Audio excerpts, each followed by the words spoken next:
Oh, hey, YouTube. Hey, twofinger doing that thing where you pretend you don't realize you're making a YouTube video.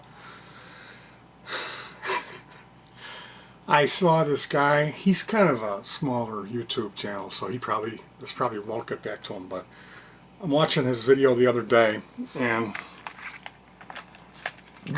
excuse me, my nightcap batteries are done charging. Anyway, he starts off the video, and he's sitting in his area. He lights up a long cigarette. He's like, "Oh, wait a minute." He's got reggae music playing. He goes, hold on, I forgot to get my coffee. And he gets up and leaves. He goes in the other room. You hear him knocking around for a couple minutes. He actually makes himself a cup of coffee at the beginning of the video while it's rolling. And then he comes back and, yep. What's up? What's up? How about being prepared? Like, how many times do I restart the video because I forgot to get whatever information or props that I need? So anyway, yeah, in the old days of YouTube, if you did anything, like you would get lit up in the comments section for talking too much, and now it's just like these channels. These guys get like 824 views and they're just like, yep, I'm talking about shit I know absolutely nothing about. Maybe one day I'm going to do that. Yeah, maybe, wouldn't that be cool if I took a trip to Vegas? Like, just running on like you have no clue what you're talking about, and there's like 824 people, and then there's like 64 comments like, dude.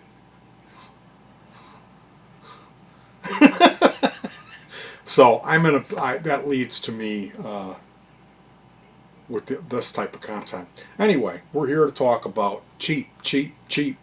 So please don't leave any comments about some like legit stuff, because this is not about legit powder blue, expensive, nice professional soldering solutions. This is all cheap. So I had some money, some Christmas money, and I spent 40 bucks on this. This is the Weller WCL 100 soldering station, and it's all right. It's got the, that noise, and it's always nice to have that. And then this is right underneath it, so you keep your iron clean.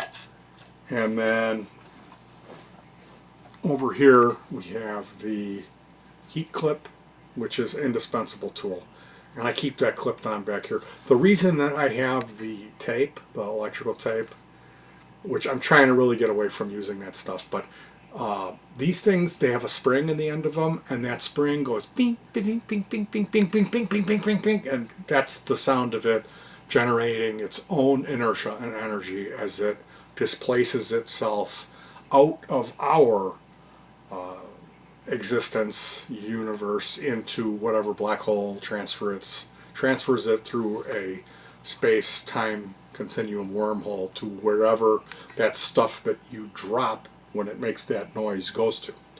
So yeah, I got my heat clip. Here is a syringe, and this is for, it's not for what you think, it's flux. So you apply pressure on here, flux comes out there, and everyone's happy. So I use OTs. It used to be called Harvey's. What did I do with it? Hold on. I can't believe I'm doing exactly what I complained about. Hold up, dog. I'll be right back. I gotta run down to Home Depot. Let me go to Menards and come back. All right. All right. What up, YouTube? What up? So yeah, this is what I use. OT number 5. And this was like $6.99, maybe $8.99. And the thing is if you read the old guard pros, techs, and experts, they'll be like, no, you can't use plumber's flux. It'll, dogs and cats living together, like, oh, plumber's flux. Well, I've used plumber's flux ever since this wasn't even a brand, ever since it used to be called Harvey's. And Harvey's was even more caustic than this stuff. This stuff is really good. Harvey's was like, it was the stuff. It was good stuff. Anyway, as soon as I'm done with the board, I've got excuse me for distorting the mic. I've got mineral spirits and rubbing alcohol here that I can use to. I typically I'll wash it down at a 45-degree angle, and I'll have some kind of receptacle like a garbage can, and then I repeat that process, wash it down, and then I'll give it a light scrubbing with the toothbrush. And eventually, when I'm done, I go over it with a wire brush that I've got. Here's a little thicker bristle, and here's an actual wire brush that I go over, and that polishes it up and makes it look really nice. But with the flux, you'll find that if you've been doing this stuff and you don't use flux, and then one day you do use flux, you will never not use flux again. It's incredible. It makes the solder stick really well. So you'll come up with your own little tricks for that. I have like it's a larger shot glass. It's about three times the size of a shot glass with a big glass heavy bottom. And then I use a toothpick, and I'll fill that shot glass all the way up with this flux. You can see I'm not kidding when I say I use flux, because I do use it. Anyway, this isn't that old either. I do a lot of soldering here, a lot. And I use a lot of flux, but I wash it off. So it's kind of a moot point to me. Let me wipe this on my windscreen here. I'm wiping it on my mic windscreen. So yeah, sorry about that noise. What you do is you get a little tin this big for $10 of electronics flux and use that. Or you can be like me and use this. Either way, you're going to have to clean it off. So that's why I use that. And the stuff, I started using Harvey's Plumber's Flux back in, well, it was probably either 1999 or Y2K. And the stuff that I built back then, it all still works. I can't say that for the stuff I built before that. A lot of that stuff has broken down or doesn't work anymore just because of the poor quality of the soldering, because I didn't use flux. It wasn't soldered properly. So yeah, that debate needs to be put to bed about the plumber's flux. Anyway, we're not here to talk about that. This particular unit, I found that it suffers design flaws in that I don't like the handle feel. The handle gets hot. It's a little bit short, and it's not as thin as I would like to be. I prefer a thinner iron. They did put this on here as a save because the heating element heats this thing up. It's just kind of inefficient. It's the way that this is put together. And I had a little regular screwdriver, and now I don't have my little regular screwdriver. So I am going to have to, oh, here we go, here's one. So how you change tips, this is the Weller 30-watt iron, is this little set screw that was up here that has a regular. And I don't know if you can see, there's like 2 threads on that. It is a minute set screw. And I don't like that. That's another one of those when you're in the middle of doing this and you're a little bit worked up, because you would be when you're in the middle of working and you have to change your tip out. And you fumble futz it, and then you hear bing, bing, bing, bing, bing, bing, bing, bing, bing, bing, bing, bing, bing. And that's the sound of this set screw bouncing as it develops its own power source energy and inertia, which will propel it through the black hole wormhole that tears the fabric of time and space, leading through our existence into a galaxy or existence unknown hitherto. So yeah, we don't want that tiny little set screw. Actually, I should probably leave this loose because I'm going to be attacking this iron all throughout my presentation. So yeah, here is the main culprit, is this tip. This tip is expensive to replace. Now, in the past, I always had issues with these irons, weird irons, whatever I had. I would go to want to replace the tip, and it would mean a couple trips to Fry's Electronics, getting the wrong stuff. And you find that I just ended up wanting to buy bulk tips cheap on eBay. And that's the solution. That's what I'm going to be talking about today.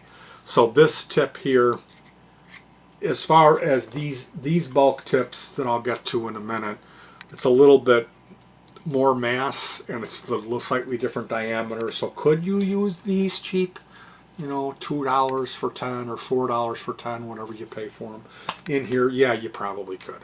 I'm going to say that what I would recommend you do if you want a soldering station is either build your own or get the Stahl, S-T-A-H-L. It's $14.98 on sale at Parts Express right now. They typically go for $18 or $17.99, and it has something almost identical to this. And the iron is a little different. This is a 60-watt iron that I use for larger soldering jobs, like if I'm going to do a guitar 1/4-inch plug, and let's say that stopped working and I need to resolder that. Well, that's some bulky steel. I need to heat up a little bit more metal than just soldering a resistor to a pad on a Vero board or a PCB. I use this and run this at 30 watts. This is the 60 watt. It's a little bit beefier. And it's gone. My wife put it away last time and she put it away somewhere where I don't know. You can find affordable 60 watt tips, but they don't really fit that well in this.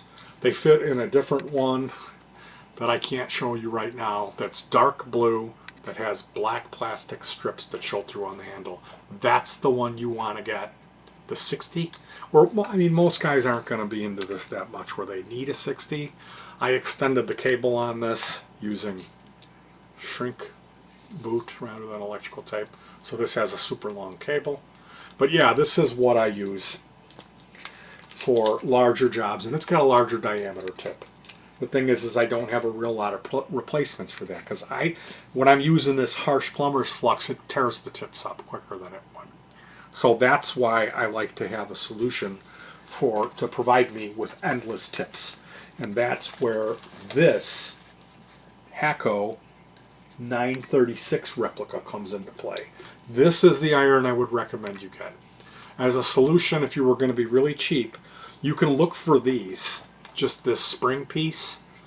Maybe you'll have a plastic thing that's kind of flimsy.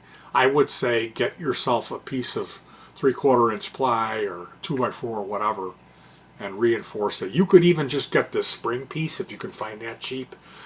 Get a 2x4 block and then put that on a piece of 3/4 ply with some felt underneath it. You know, shoot it with some primer, sand it, and then mount this up here, and then get a soap tray, a metal type of tray from Goodwill to keep your sponge drip tray. Drill that out and screw that into the wood. Make your own. And then you would get one of these that has a temperature adjuster on it. So that way you would just have this base with the cleaner with the holder. And this costs $10. So this kind of video is kind of a review of this, what I like about it. The handle is nice and long. As you see, it has this extension for the cable. It's thin. There is a rubber piece that feels really grabby and bitey. The only negative thing about this iron, besides it's kind of a little tinny up in here, that you just want to be careful with it, is this. Sometimes I find that is bumped back a little bit and it affects it. If you nudge that down, it lowers the temperature. So if you were going to be fanatic about it, you know, there's a fix for that. You know, you could wrap a rubber band around it, tape over it, super glue it, or just knock it back up when it gets knocked down. How about that? But yeah, this is thin. It has great hand feel. This is like, I can solder with this all day. This thing is like, you know, I try to hold it like this, and it doesn't even really make it. It's kind of like, it goes down in here, and then you feel this sharp lip in here. It's just, the hand feel on this is awful. It's way too big. Then there's this drop off in here. So I'm tempted to hold it there, but this part gets really hot. This whole thing, the heating element is down in here or something, so it gets really hot. This one, the heating element's only at the tip. You unscrew this here, which is this large ring. That's going to go bonk, bonk. If you drop it, you're going to find it, maybe. And then this piece. So this is a really smart design, and then this has a hole in it. There's the heating element right there. This slides over here. You drop this down here, and then this goes on here. And this thing that screws on here, the sides are flat, so you can grab it with a little needle nose and tighten it if you'd like to. I usually just hand tighten it when it's cool. But yeah, this iron here, the reason I'm so excited about it is because of these refill packs. These, they used to be $1.99 and now they're $4. So I don't know, eBay China is high right now due to some probably Trump. Oh, Donald Trump has ruined my existence. Oh, Trump, why did I remind myself about Trump? Oh, I can't even show you this selection of 10 individually styled, unusual soldering iron tips because of Trump! Oh. And then I got these from eBay. These are expandable sponges. This was 99 cents. I think this might have even been cheaper. This was really cheap. Let's say it was $1. You get 12 of these and just add water. And they expand out to be a nice sponge that I usually set that on top of here. So yeah, what I would recommend you do, don't mess around with this. Get the Stahl, STHL, the $14 one. It comes with this iron that's probably okay. It has the spin-off tip, which means the tips are going to be different. Because those spin-off tip ones, their tips have this little nudge guy in here. If you can see that little roundy go there in the middle, that little plate roundy go guy there. Anything that has this screw up here is going to have that same little ridge, where these tips don't. So these tips will not fit in. So good luck. I'm sure you could probably find replacement tips for that Stahl. See, that's the whole thing about buying an iron for me is, oh, I got a great new iron, and then 3 months later you need a tip, and it's $10 for the tip. To go, you have to drive down to Fry's and play that game. So this is why I made the video, is hopefully save some people time. This is the way to go. If you're cheap, I'm going to put the word cheap in the title. I'm not talking about spending hundreds of dollars and getting a professional setup that's powder blue that you're going to run all day and not even bother to shut it off. That's something else. This is another game. This is cheap man way to do it. So cheap man way says get the $8.99 is what I paid for it. It's probably $11.99 or $9.99 now. Get one of these, okay, and then get a set of these. These are the pointy ones. If you want to be special and get the assortment, and shake your fist, drop him, oh, he did it. Pumpkin-headed Cheeto man. He's not my president. Keep in mind, I did the same thing about Obama and George W. Obama. I can't eat my breakfast. Anyway, the cheap man says, you get the Stahl, you may end up finding that you're not going to be able to find replacement tips for that Stahl iron cheaply. I think you probably could, because it's easier to find the 30-watt stuff than it is the 60. The 60 tips that I got some bulk 60 tips, and they didn't fit in this. They were different than this, which was a huge letdown. So I ended up finding this other iron that was like 16 bucks. It's got a dark blue handle. It's got black stuff that comes through at an angle. The handle is like to fit your hand. It's like a nice iron. That one was not cheap, like pea shooter type thing like this. That was a nice iron. So the thing about those is they're higher wattage that I don't necessarily need, and they're bigger and heavier. So I like to have this, the feel on this I love. And I love that when you compare it against, like, here's the end of the handle here. You see that this has this much more before you hit cable. Because I don't want cable on my flesh. That cable on my flesh drives me nuts. I don't like that. So, even if it's up here on my arm. So, here we go. There, that's going to be okay there, but not on my hand. See how this sticks off nice, how this feels nice in my hand. So, this iron with these replacement things, and this has the adjuster on it, so you could make your own stand if you can get this piece and then provide some kind of a sponge to go below it, or just buy the plastic thing. They're really lightweight when you get those. So, I mean, you could get that. I would say mount it to a board. Like I always try to make things a little beefier so they don't slide around when they're like that. But it doesn't really matter. So those are some options for you. And this Weller certainly is an option. If you are a normal person who isn't running the iron constantly, I would say as long as you clean and take care of your iron, do what you're supposed to do, which is leave a little bit of properly applied solder to the tip when you shut it off. Not this. This is the wrong way to do it. This will be fine for you.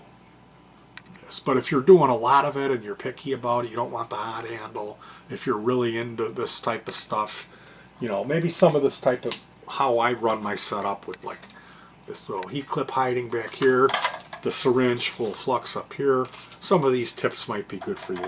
The fact that these tips, they're not really designed for this, but they will work in it.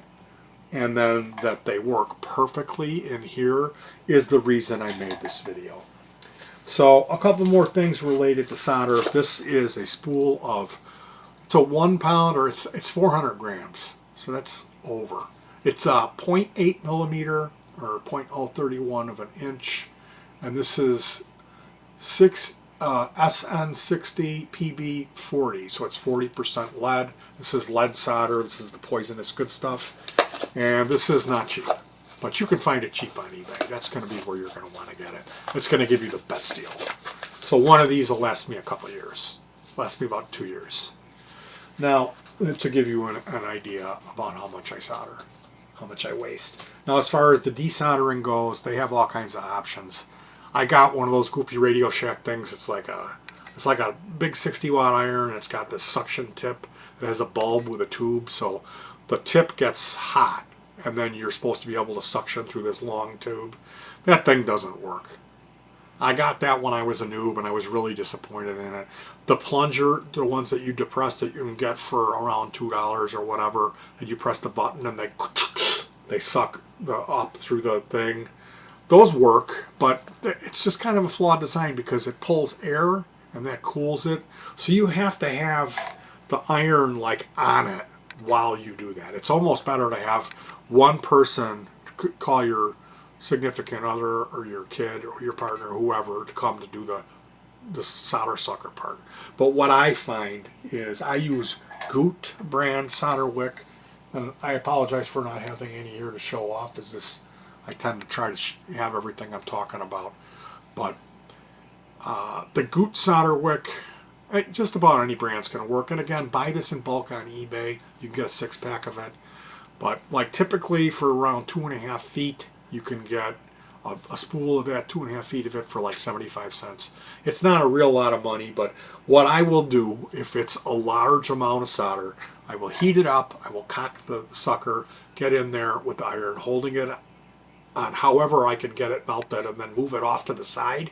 So just the tip of the iron is keeping that blob hot enough to be liquid, and then at the same time have that needle, that suction nozzle right there, and then move in and suck it all up.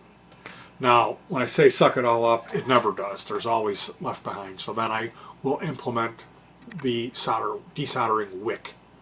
Now, why would I not just use the wick? Because it's 75 cents for 2.5 feet. So I'm going to remove the bulk of the solder with the suction device, and then the little bit that's left behind I will clean up using the wick. And what I find with that wick is I always coat it with my flux. It works a lot better.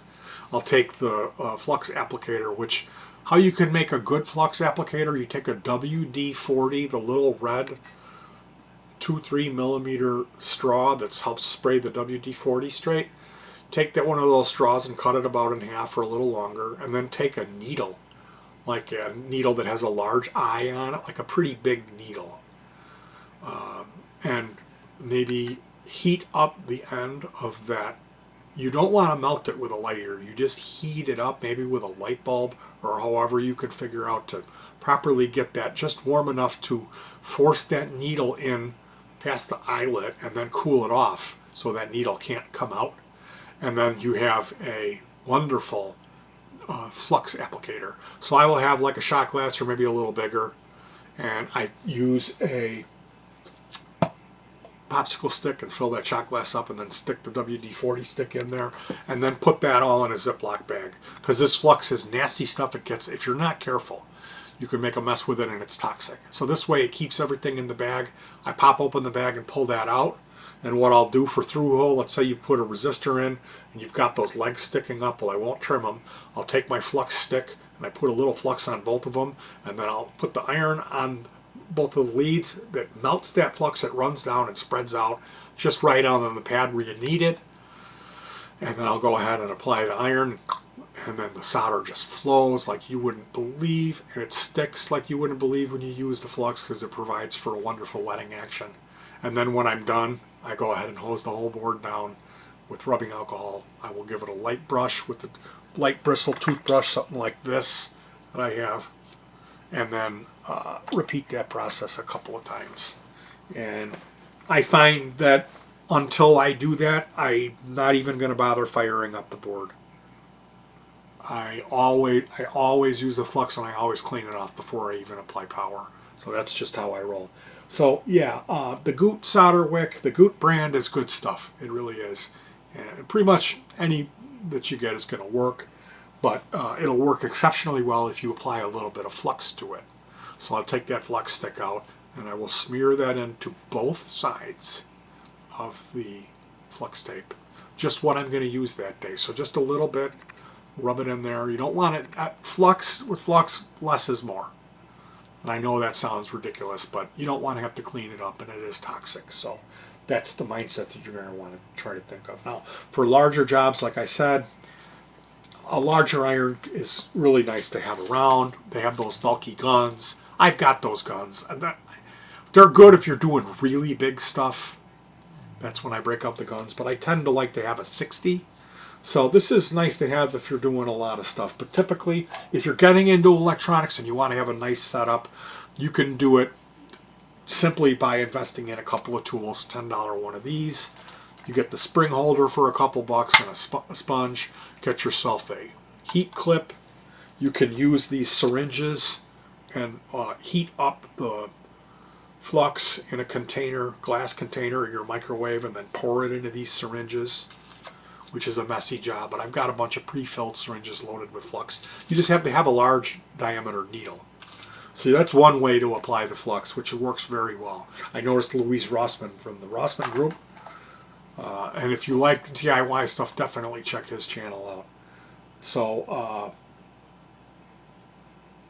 those are the tips I would recommend. It's great for me knowing that whenever I want, whenever the tip gets bent or broken or it just gets nasty from use, I have a whole bag of 40 of these. It's great knowing I have all those, and I didn't pay much for them. So that is the reason that I use this cheap iron.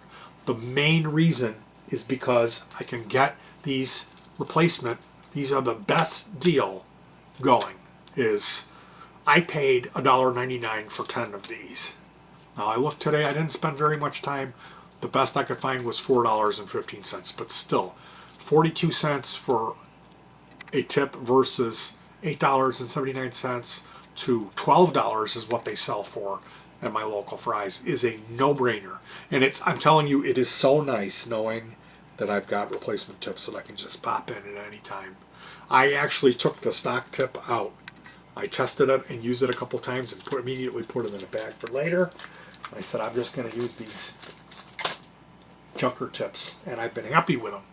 We really have. So if you're going to tell me I'm wrong and I'm an idiot and anything that costs more than $10, your comment is automatically kind of going to be disqualified, because this is about doing it cheap. But if you have any suggestions or recommendations or questions, I welcome them in the suggestions. I just don't really like negativity. I'm just a goof, and I'm trying to share what I've learned to help other people out. This took me, 2 hours today. I've made a bunch of I've redone this video probably 4 times now to try to get the time down, and I haven't been able to do that. I keep adding more stuff to it as I go. So keep that in mind before you leave a nasty comment. If it's a channel where the person doesn't care and you can tell that they did one take and there's all kinds of bad audio and they're giving out wrong information, or they're just jerky, go ahead and leave a comment that could be perceived as being negative. But somebody like me, I really try to help, and all I demand is that you be nice in the comment section. So thank you very much. Keep on hacking. That's what I used to always say. Now I'm saying teeth. Keep on hacking. Yeah, what happened to that? I like that.